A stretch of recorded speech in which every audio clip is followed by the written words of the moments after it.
الحمد للہ رب العالمین والعاقبۃ للمتقین والصلاة والسلام علی صادق الوعد الامین اما بعد فاعوذ باللہ من الشیطان الرجیم بسم اللہ الرحمن الرحیم یا ایہا الذین آمنوا انفقوا مما رزقناکم من قبل ان یأتی یوم لا بیع فیہ ولا خلۃ ولا شفاعۃ والکافرون هم الظالمون صدق اللہ العظیم ان اللہ وملائکتہ یصلون علی النبی یا ایہا الذین آمنوا صلوا علیہ وسلموا تسلیما اللہم صلی علی سیدنا و مولانا محمد وعلی آل سیدنا و مولانا محمد وبارک وسلم صلی علیہ۔ اللہ رب العزت کی توفیق اور اس کے کرم سے آج کا موضوع سورہ بقرہ کی آیت نمبر 254۔ یہ مضمون تقریباً ہم نے پہلے بھی ابتداءً پڑھ لیا تھا، لیکن حکمت الہی اور اللہ پاک کی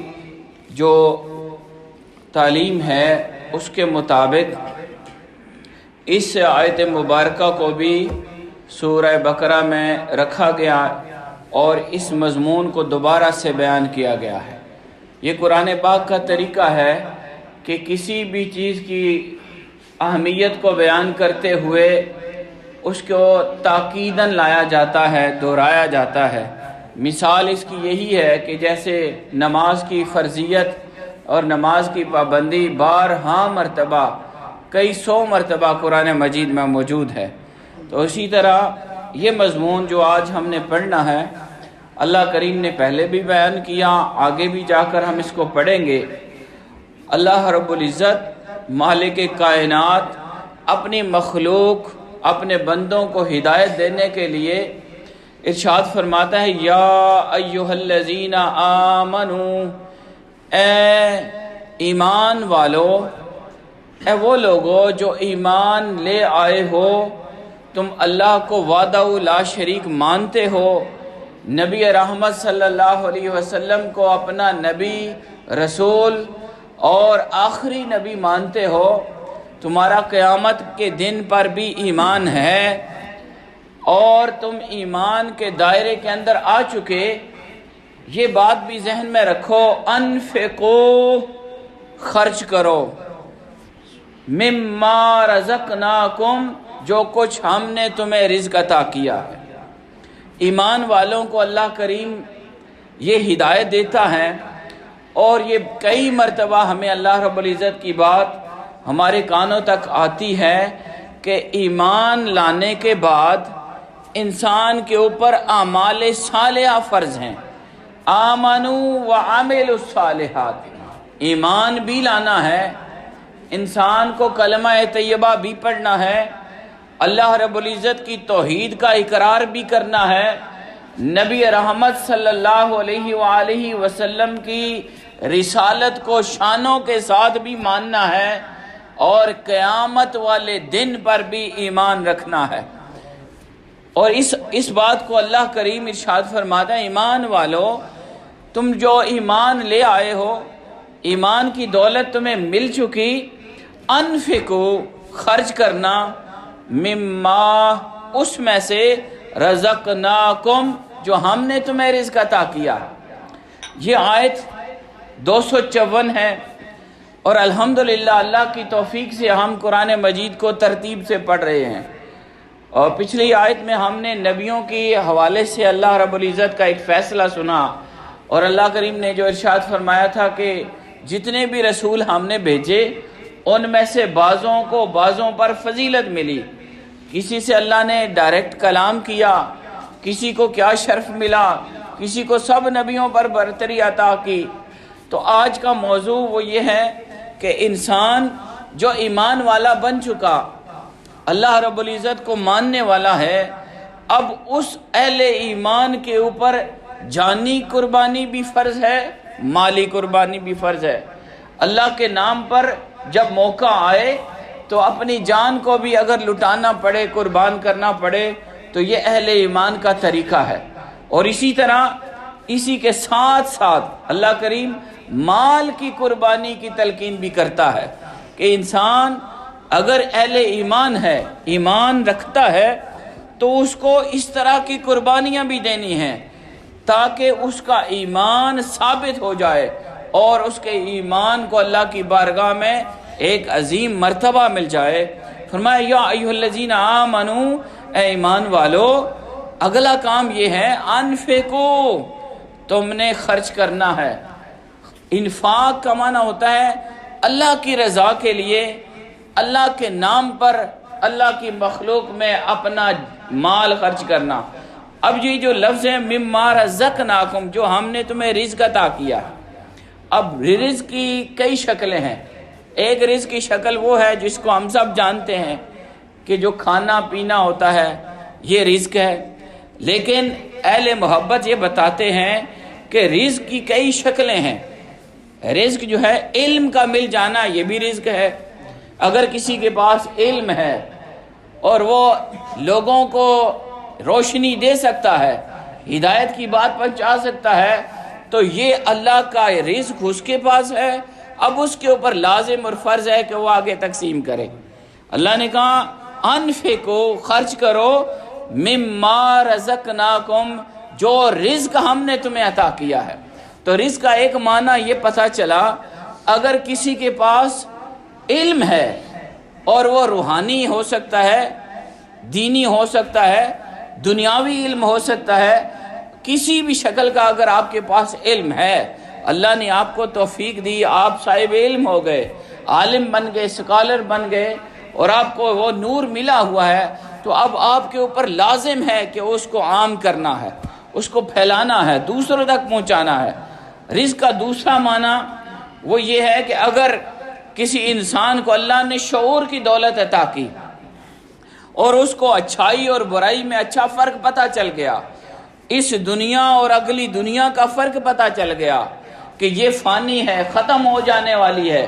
اس کا مال، اس کی اولاد، اس کا نام، یہاں جو کچھ بھی ہے وہ سب ختم ہو جائے گا اور مٹ جائے گا۔ جب اس کو یہ سمجھ آ گئی تو اپنے ساتھ والے کو بھی یہ بات دے دے، اس کو بھی بتا دے کہ تو میرا بھائی ہے، دیندار بھائی ہے، سگا بھائی ہے، پڑوسی ہے، میرے ساتھ بیٹھنے اٹھنے والا ہے۔ بھائی اس دنیا کے لیے اتنی محنت کر جتنا یہاں رہنا ہے، اور اس دنیا کے لیے اتنی محنت کر جتنا وہاں رہنا ہے۔ تو حاضرین گرامی، اگر ہم رزق کے لفظ کو بہت ساری چیزوں پر لگائیں تو ہر وہ نعمت جو آپ کو ملی، اللہ کریم اس کو فرماتا ہے اس میں سے دوسروں کو بھی حصہ دو۔ انفقو، خرچ کرو، لوٹاؤ، تقسیم کرو، مما رزقناکم، جو رزق ہم نے تمہیں عطا کیا ہے۔ اب جو اہم معنی روٹین کا معنی ہے رزق، وہ مال ہی ہے۔ تو یہاں پر یعنی مفہوم اول اگر ہم یہ لیں تو وہ رزق سے مراد مال ہے۔ اللہ نے ایمان والوں میں سے جو صاحب مال ہیں ان کو یہ خصوصی طور پر حکم دیا کہ تم صاحب مال ہو اور تمہیں اللہ نے توفیق دی، تمہارے اوپر کرم ہوا، اب تمہارے لیے یہ ہدایت ہے کہ تم اپنا مال خرچ کرنا۔ اور کمال کی ہدایت کے الفاظ ہیں، آپ قرآن کو سنیے اور خود بھی پڑھیے، آپ کو پتہ چلے کہ اللہ کریم نے ہماری ہدایت کے لیے کیسے کیسے طریقے اختیار کیے۔ فرمایا خرچ کرو اللہ کے نام پر، اللہ کے لیے خرچ کرو، جو اللہ نے تمہیں دیا ہے اس میں سے خرچ کرنا۔ من قبل ان یاتی یوم لا بیع ولا خلۃ ولا شفاعہ، اس دن کے آنے سے پہلے خرچ کرو۔ من قبل ان یاتی یوم، وہ جو دن ہے قیامت کا دن، وہ دن آنے سے پہلے تم اپنے مال میں سے خرچ کرنا کہ وہ دن ایسا دن ہے لا بیع فیہ، اس میں اعمال خرید و فروخت نہیں ہوں گے، اعمال کی خرید و فروخت وہاں پر نہیں ہے، اعمال نہیں بکیں گے، اچھے اعمال، نیک اعمال، نیکیاں بکنے کی جگہ وہ نہیں ہے بھائی، لا بیع، وہاں پر کوئی بے نہیں ہوگی۔ بے کا معنی کیا ہوتا ہے؟ خرید و فروخت، کہ ایسا کوئی وہاں پر صورت نہیں ہے کہ آپ یہاں پر جب دنیا میں آپ کوئی چیز چاہتے ہیں تو آپ اپنے پیسے لگا کر وہ لے لیتے ہیں، زمین لینا چاہیں وہ لے لیتے ہیں، کوئی اور دنیا کی نعمت آپ حاصل کرنا چاہیں تو بیع ایک طریقہ ہے، آپ اس طریقے سے لے سکتے ہیں۔ فرمایا یومن، وہ ایسا دن ہے قیامت کا دن، لا بیعن، اس دن کوئی خرید و فروخت نہیں ہے، اعمال نہیں بکیں گے، نیکیاں نہیں بکیں گی۔ اس دن کا حال آگے چل کے ہم پڑھیں گے انشاءاللہ۔ قرآن مجید فرماتا ہے کہ اس دن کوئی باپ بیٹے کو اور بیٹا باپ کو نہیں پہچانے گا، ماں اپنے بیٹے کا انکار کرے گی، بیٹا ماں سے دور بھاگے گا۔ یوما، وہ دن ایسا ہے، یفر المرء من اخیہ، جس دن بھائی اپنے سگے بھائی کو چھوڑ دے گا، یفر، بھاگے گا، یوم یفر المرء من اخیہ وامہ وابیہ، اپنی ماں سے بھاگے گا، اپنے باپ سے بھاگے گا، وامہ وابیہ وصاحبتہ وبنیہ، اپنی زوجہ اپنی بیوی کو چھوڑ دے گا، اپنے بیٹے کو چھوڑ دے گا۔ اس دن کوئی کسی کے کام نہیں آئے گا، اعمال اپنے اپنے، کام اپنا اپنا، نیکیاں اپنی اپنی، خیرات اپنی اپنی۔ فرمایا یوم لا بیع، لوگوں اس دن کوئی بیع نہیں ہے، فیہ، اس دن ماحول ایسا نہیں ہوگا، ولا خلۃ،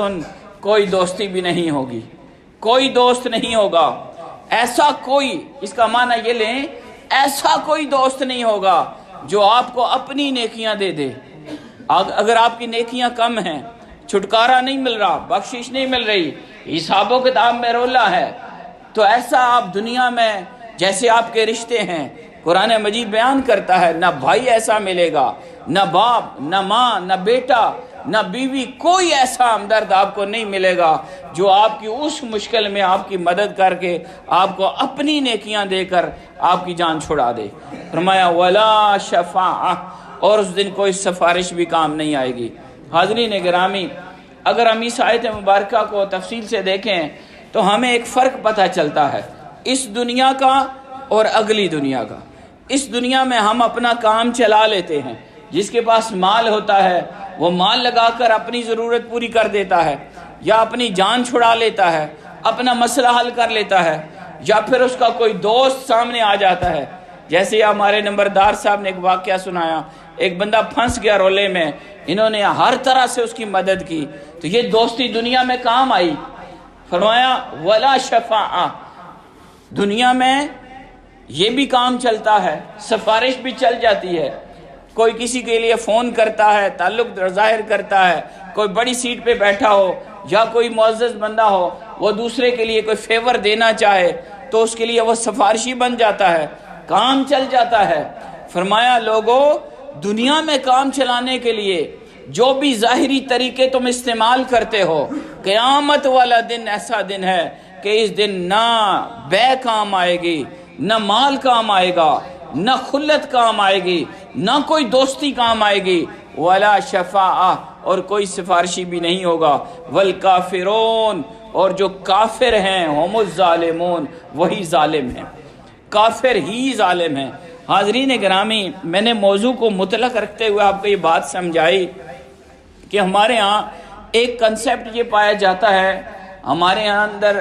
ایسے لوگ موجود ہیں جو شفاعت والی آیات بیان کرتے ہیں جس میں شفاعت کا مطلق انکار ہے، جیسے یہاں پر کہ قیامت والے دن کوئی شفاعت نہیں ہوگی، ولا شفاعہ، کوئی سفارش نہیں ہوگی۔ تو یہ آیت جو مبارکہ ہے اس کو سیاق و سباق سے ہٹا دیتے ہیں۔ یہاں اب آخری، اس آیت کے آخری لفظ کیا ہیں؟ والکافرون، جو کافر ہیں، ہم الظالمون، وہی ظالم ہیں۔ اب آیت کا معنی سنیے، فرمائے ایمان والو، تم ابھی سے اس دن کی تیاری کر لو، اس دن کوئی یہ سلسلہ نہیں ہوگا، نہ خرید و فروخت ہوگی، نہ اعمال بکیں گے، نہ نیکیاں بکیں گی، اور یاد رکھنا اس دن سفارش دوستی کام نہیں آئے گی، لیکن کن کے لیے؟ والکافرون ہم الظالمون، کافر ظالم ہیں، انہوں نے کفر کیا ہے، کافر وہ ہوں گے کہ جن کے لیے نہ کوئی سفارشی ہوگا، نہ ان کا کوئی حامی اور مددگار ہوگا۔ لیکن اہل ایمان کے لیے اللہ رب العزت نے انبیاء کو، شہداء کو، اولیاء کو، حفاظ کو، اہل اللہ کو، نیکوں کو اللہ کریم اپنی اذن سے اجازت دے گا، اپنی کرم سے، فضل سے ان کو اجازت ملے گی، وہ معزون ہوں گے اور انہیں حق شفاعت دیا جائے گا، اور وہ اپنے جس محبت والے اپنے رشتہ دار کے لیے سفارش کرنا چاہیں ان کو وہ حق ملے گا۔ حاضرین گرامی، اس آیت کو سمجھنے کے لیے ہمیں قرآن مجید کی 2-3 آیتیں اور بھی پڑھ لیتے ہیں تاکہ ہمیں بات سمجھ آ جائے۔ اللہ کریم ارشاد فرماتا ہے کہ ایمان والوں کو ابھی سے میں بتا دیتا ہوں، ایمان والوں تم تیاری کر لو قیامت والے دن کے لیے، ابھی سے اپنے آپ کو اس دن کے لیے تیاری کر لو تاکہ وہاں جا کے کوئی شرمندگی نہ ہو، پریشانی نہ ہو، اپنے آپ کو سیدھی لائن پہ لے کے آؤ۔ ایمان والو اپنے ارادے کو نیکی کی طرف لے کر آؤ، اپنے مال کو خدا کے نام پر خرچ کرنا شروع کر دو، اور اپنے تمام زندگی کے اعمال کو اللہ رب العزت کے بتائے ہوئے طریقے پر لے آؤ تاکہ کل قیامت والے دن تمہیں شرمندگی نہ ہو۔ غور سے سنیے، یہ اللہ اہل ایمان کو ہدایت دیتے ہوئے ساتھ فرماتا ہے کافروں کا حال اس دن ایسا ہوگا کہ ان کے لیے نہ کوئی خرید و فروخت کا ذریعہ بچے گا، کوئی نیکی نہیں خرید سکیں گے، اور کافروں کے لیے کوئی دوست نہیں ہوگا، کافروں کے لیے کوئی سفارشی نہیں ہوگا۔ تم تو اہل ایمان ہو نا، تم ابھی سے اس دن کی تیاری کر لو، اور تاکہ تم جب اللہ کی بارگاہ میں جاؤ تو سرخرو ہو جاؤ۔ حاضرین گرامی، جیسے میں نے آپ کو عرض کیا کہ بعض لوگ ان آیات کا یہ معنی لیتے ہیں کہ اللہ نے قرآن میں بیان کر دیا جی اللہ قرآن چ آگ سٹیا، بھائی گل ختم کر سٹی کہ آگ سٹیا جی مولوی صاحب دس، بھائی اللہ آگ سٹیا جی اس دن کوئی خرید فروخت بھی نہیں، کوئی سفارش نہیں، کوئی دوستی نہیں، بس اللہ آگ سٹیا۔ تو ہم اسے کہتے ہیں بھائی جناب حضرت صاحب، علامہ صاحب، آپ قرآن سارا پڑھو اور سارے قرآن کے اندر دیکھو، تمہیں جگہ جگہ اللہ رب العزت کے یہ ارشاد ملیں گے کہ اللہ اہل ایمان کو، انبیاء کو، شہداء کو اور اپنے نیک وکار متقین صالحین کو اجازت دے گا، اذن دے گا، اور ان کو یہ حق شفاعت ملے گی، اور وہ اللہ کی بارگاہ میں اپنے محبوب، اپنے متعلقین کے لیے بات کر سکیں گے۔ قرآن مجید کی آیت سنیے، اللہ فرماتے ہیں الاخلاء یومئذ، اس دن جتنے بھی دوست ہیں، الاخلاء جتنے خلیل ہیں، جتنے دوست ہیں، یومئذ اس دن، قیامت والے دن، بعضهم لبعض عدو، ان میں سے ایک دوسرے کے وہ دشمن بن جائیں گے۔ تمام دوست الاخلاء، سب دوستیاں دشمنی میں بدل جائیں گی، الا المتقین، لیکن تقوی والوں کی دوستی قائم رہے گی، متقین کی دوستی قائم رہے گی۔ اب یہ بھی ارشاد قرآن مجید میں ہے، جو بندہ مطلق شفاعت کا انکار کرے، سفارش کا انکار کرے اور دوستی کا انکار کرے، اس کے لیے یہ آیت موجود ہے۔ اسے کہیں حاضرین آپ یہ بات خود سمجھ لیں تاکہ آپ کے ایمان کو کوئی بندہ ڈگمگا نہ سکے۔ اگر کوئی مولوی صاحب، کوئی فرقہ، کوئی بندہ آپ کو یہ کہتا ہے سفارش نہیں چلے گی بھائی ادھر، ہم اسے کہیں گے اللہ پاک نے یہ حکم ارشاد فرمایا، لیکن کس کے لیے؟ کافر کے لیے، منکر کے لیے، جس نے اللہ رب العزت کی ذات کا انکار کیا، جس نے توحید کا انکار کیا، جس نے شرک کیا، جس نے نبی رحمت صلی اللہ علیہ وسلم کی ذات کا انکار کیا، جس نے قیامت کا انکار کیا، یہ سزائیں اس کے لیے ہیں۔ لیکن جو اہل ایمان ہوئے ہماری طرح، جو اعمال نیک تو رکھتے ہیں لیکن اعمال میں کچھ کمی ہے، کوئی سستی ہے، غفلت ہے، لیکن صاحب ایمان ہیں، اللہ کو وحدہ لا شریک مانتے ہیں، نبی رحمت صلی اللہ علیہ وسلم کی ذات پر کاملاً ایمان رکھتے ہیں، ایمان والے ہیں، لیکن عمل میں ہماری طرح کمزور ہیں، ان کے لیے اللہ ارشاد فرماتا ہے سب دوستیاں ختم ہو جائیں گی الا المتقین، لیکن تقوی والوں کی، ایمان والوں کی، مومنین کی دوستی قائم رہے گی۔ اب سوال ہے، اگر دوستی ہوتی ہے دنیا میں، دوست جب ایک دوسرے کے لیے آپ دوست بنتے ہیں تو کیا مطلب ہوتا ہے دوستی کا؟ خالی زبانی کہہ دیتے ہیں جی وہ میرا سنگی ہے، میں اس نے سنگی ہوں. کیا یہ دوستی ہوتی ہے؟ دوستی کا کیا مطلب ہے؟ دوست وہ ہوتا ہے، آپ سمجھ لیں اور دیکھ لیں کہ دوست کون ہوتا ہے. آقا علیہ السلام نے بھی فرمایا اپنی دوستیوں کو دیکھا کرو کہ تم کن کے دوست ہو اور کون تمہارے دوست ہیں. دوست وہ ہوتا ہے جو آپ کی مشکل میں مدد کرے، جو آپ کو راہ حق پر لے کے جائے، جو آپ کا مددگار ہو. تو قرآن کیا فرما رہا ہے کہ اس دن سب دوستیاں ختم ہو جائیں گی، لیکن ایمان والوں کی، متقین کی دوستی موجود رہے گی. اگر دوستی ہوگی اور بے اختیار دوستی ہوگی، اس دوستی کا کیا مطلب ہوگا؟ تو ماننا یہ سمجھ آیا. اللہ یہ فرما رہا ہے لوگوں اس دنیا میں دنیا داری والی دوستیاں رکھو وہ نظام چلانے کے لیے، لیکن اصل دوستی متقین کے ساتھ جوڑ لو، اللہ والوں کے ساتھ جوڑ لو، اہل اللہ کے ساتھ جوڑ لو، اور اپنے قلب کو ان کے ساتھ جوڑ کے رکھو. کیوں؟ اس لیے کہ ان کی دوستی تمہیں اس دن بھی کام آئے گی. دوست ہوگا تو کام بھی آئے گا، سچا دوست. اور نبی رحمت صلی اللہ علیہ وسلم کی ذات اقدس، میں آپ کو یہ عقیدہ سکھا رہا ہوں کہ اگر کوئی کہے شفاعت نہیں ہے، شفاعت کا انکار کر دے اور کہے جی دوستی ختم ہو جائے گی، قیامت والے دن سارا سلسلہ ختم ہے، تو ہم اس کو یہ جواب دے رہے ہیں اللہ نے ہی فرمایا ہے متقین کی دوستی قائم رہے گی. اور نبی رحمت صلی اللہ علیہ وسلم آپ کی ذات اقدس کو اللہ نے نہ صرف حق شفاعت عطا کیا ہے بلکہ شفاعت عظمی عطا کی ہے. سب سے بڑی سفارش کرنے والے ہمارے آقا ہوں گے، نبی بھی ہوں گے، فرشتے بھی ہوں گے، شہید بھی ہوں گے، حفاظ بھی ہوں گے. اللہ جس کو یہ اذن دے گا وہ سفارش کرے گا، لیکن سب سے بڑی شفاعت کا حق شفاعت عظمی، سفارش عظمی، سب سے بڑا حق شفاعت ہمارے آقا نبی رحمت صلی اللہ علیہ وسلم کو حاصل ہوگا. قرآن فرماتا ہے عسیٰ ان یبعثک ربک مقاما محمودا. اے حبیب ان قریب اللہ کریم آپ کو عظیم منصب مقام محمود عطا فرمانے والا ہے. مقام محمود سے مراد یہ ہے، اس کی بہت ساری تعویلات ہیں، ان میں سے ایک یہ ہے کہ آپ کو اللہ رب العزت یہ ارشاد فرمائے گا محبوب آپ بولے سل توتا، آپ مانگے آپ کو عطا کیا جائے گا، وشفا تشفا، آپ سفارش کریں آپ کی سفارش کو قبول کیا جائے گا. یہ حدیث صحیح ہے. تو حاضرین گرامی یہ بات ہمیں سمجھ آئی کہ اس آیت مبارکہ میں جو اللہ رب العزت نے